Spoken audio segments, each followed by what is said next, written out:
และอยู่ด้านหลังของข้าพเจ้าก็คือประเทศสิงคโปร์ซึ่งว่าบรรยากาศจะเป็นยังไงไปเบิ่งน้ำกันไป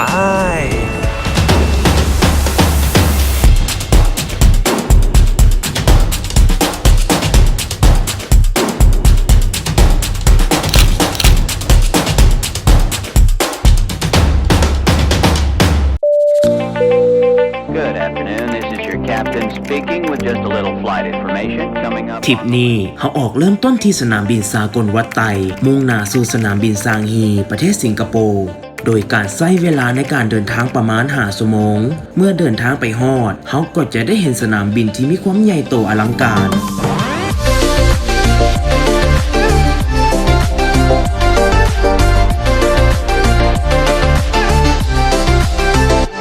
เมื่อว่าถึงสนามบินซางฮีแล้วไผๆก็ต้องคิดถึงน้ำตกในโฮมหรือเลนวอร์เทกโดยความพิเศษก็คือการออกแบบระบบปั๊มน้ำจากถังเก็บน้ำด้านลุมของอาคารและสูบขึ้นไปปล่อยเป็นน้ำตกจากหลังคาของตัวอาคาร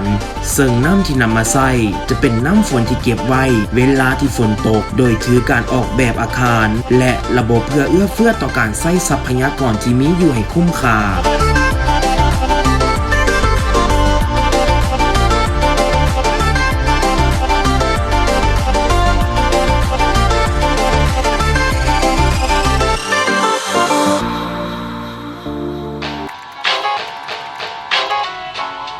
Day 2 เช้าของมื้อที่2ที่ประเทศสิงคโปร์จุดมุ่งหมายทำอีกของข่อยก็คือฮาจิเลนหรือถนนฮาจิที่ตั้งอยู่แถวกัมปงกราม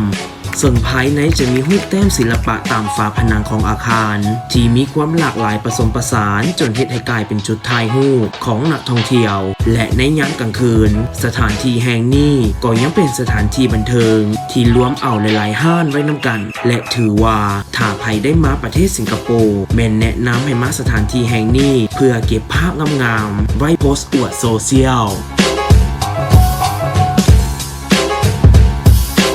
กองทัพต้องเดินด้วยท้องเฮาก็เลยมุ่งหน้าสู่ Little India เพื่อไปลองซิมอาหารอินเดียและสัมผัสกับบรรยากาศแบบอินเดียโดยจะมีอาหารหลากหลายให้เลือกซิมบ่ว่าจะเป็นผักสดให้เลือกซื้อและห้างอินเดียที่มีทุกอย่างจากประเทศอินเดียมารวมไว้อยู่บ่อนนี้บ่อนเดียวในประเทศสิงคโปร์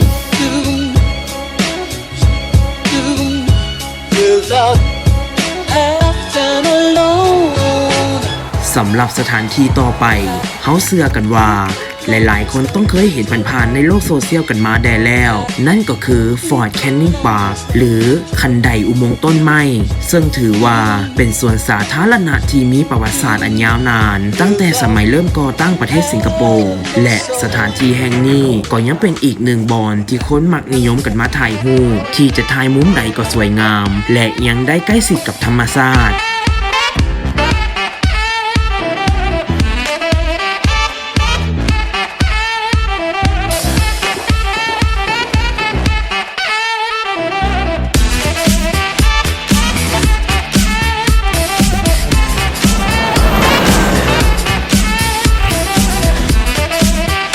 การมาสิงคโปร์บ่ได้ยากเท่าที่เฮาคิดแต่ภาษาอังกฤษและภาษาจีนก็ถือว่ามีความจำเป็นในการสื่อสารในกรณีที่เฮาหลงทางสำหรับการเที่ยวสิงคโปร์ของพวกเฮายังบ่จบเพียงแต่เท่านี้เฮายังมีจุดไฮไลท์ของประเทศสิงคโปร์อีกหลายๆแห่งซึ่งภาค2เฮาจะนำเสนอให้ได้รับชมกันแต่ก่อนที่จะจากกันไปอย่าลืมกด Subscribe และกดแชร์ให้พวกเฮาเด้อในภาค2เฮาจะมีแจกของรางวัลสำหรับภาคนี้ไปแล้วบาย